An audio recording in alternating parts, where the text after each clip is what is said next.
The Galactic Council had grown comfortable in their arrogance. For 3 millennia, they had ruled the stars with an iron fist wrapped in diplomatic velvet. Species rose and fell at their whim, their vast fleets ensuring compliance with thousands of regulations, treaties, and codes that governed every aspect of interstellar civilization. But humanity had only ever asked for one law. Just one.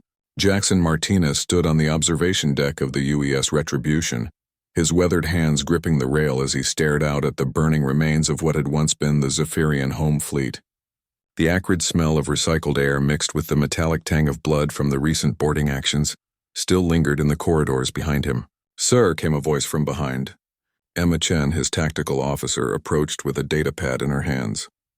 Her uniform was torn, a bandage wrapped around her left arm from the brutal hand-to-hand combat they'd endured just hours before. "Final casualty reports are in." Jackson didn't turn around. "How many?" 17,000 Zephyrian military personnel. No survivors. Emma's voice was steady, professional, but Jackson could hear the weight of it. Their civilian evacuation ships were allowed to retreat as per your orders. Good. Jackson's reflection in the reinforced transparasteel showed a man aged beyond his 50 years.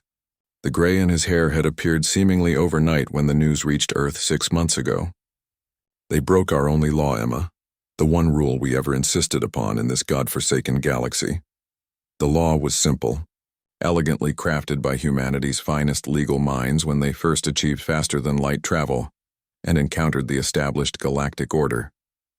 While other species had complex codes governing trade, territory, and technology, humanity had proposed just one addition to the galactic legal framework. No sapient being shall be enslaved, trafficked, or held in bondage against their will, regardless of species, origin, or circumstances. It seemed reasonable. Basic even. The other species had agreed readily enough. Most had already abolished such practices centuries before. It was a formality, they thought. A primitive species clinging to primitive moral concepts. They were wrong. Emma moved to stand beside her captain, her reflection joining his in the transparasteel. The Zephyrians claim it was legal under their traditional codes, that the human colonies on Kepler 442b forfeited their rights when they defaulted on the terraforming loans. 15,000 men, women and children. Jackson's voice dropped to barely above a whisper, sold in markets like livestock. Worked to death in their dilithium mines. His fist tightened on the rail, and the council called it a civil matter. The Galactic Council's response had been predictably bureaucratic. Committee hearings, subcommittee reviews, diplomatic protests filed in triplicate. The Zephyrians had legal precedent, they claimed. Ancient commercial law superseded the newer humanitarian statutes. The matter would be resolved through proper channels in due time. Humanity had waited exactly 72 hours for a response. Then the UES Retribution and her battle group had jumped into the Zephyrian system with their weapons hot. "Captain," Emma's voice drew him from his thoughts. "Admiral Harrison is requesting a status update. The Second Fleet is holding position at the jump point." Jackson finally turned from the window. Around the observation deck, holographic displays showed the tactical situation. The Zephyrian home fleet, once numbering over 200 vessels, was now debris floating in the void. Their orbital defense platforms had lasted approximately 14 minutes against humanity's focused assault. "Tell the Admiral we're ready to proceed to Phase 2, Jackson said.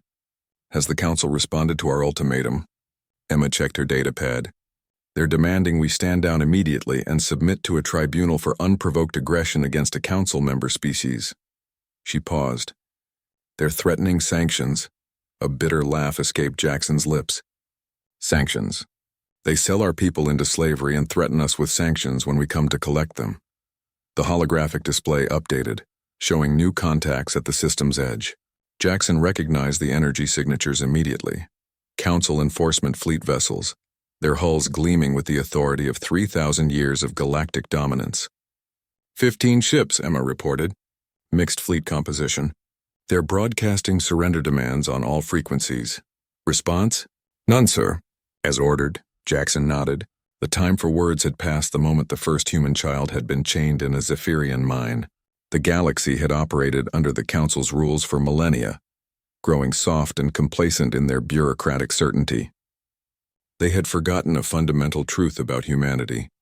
When you back a species that clawed its way up from the primordial mud of a death world into a corner, when you threaten their children, they don't negotiate. They go to war. Emma, signal the fleet. All ships, battle formation Delta 7. Target their command vessel first. Aye, sir. Emma's fingers flew over her console. Around them, the massive dreadnought shuddered as its primary weapons came online. Through the transparisteel, Jackson could see the other ships of the human fleet moving into attack formation. Sleek destroyers, bristling cruisers, and the massive artillery platforms that had reduced the Zephyrian fleet to cosmic dust. The Council ships began transmitting frantically, their communications growing increasingly desperate as they realized humanity wasn't backing down. Terms were offered, negotiations proposed, face-saving measures suggested. Jackson ignored them all. Sir, Emma said quietly, once we fire on Council forces, there's no going back. They'll declare us an enemy species. We'll be fighting the entire galaxy. Jackson looked out at the stars one more time, thinking of the 15,000 souls they'd come to avenge. Somewhere out there in the cold depths of space, human children were still in chains. The galaxy's most powerful institutions had failed them, choosing legal technicalities over basic justice. Emma, send this message to the Council fleet, wide broadcast, all channels. Ready, sir. This is Captain Jackson Martinez of the United Earthship Retribution. You have 30 seconds to withdraw from this system. We came for our people, and we will have them back. You broke the only law humanity ever asked you to respect. Now you'll learn what we do to slavers. The Council ships began powering weapons. Jackson smiled grimly. Fire. The galaxy was about to learn that some species never forgot where they came from.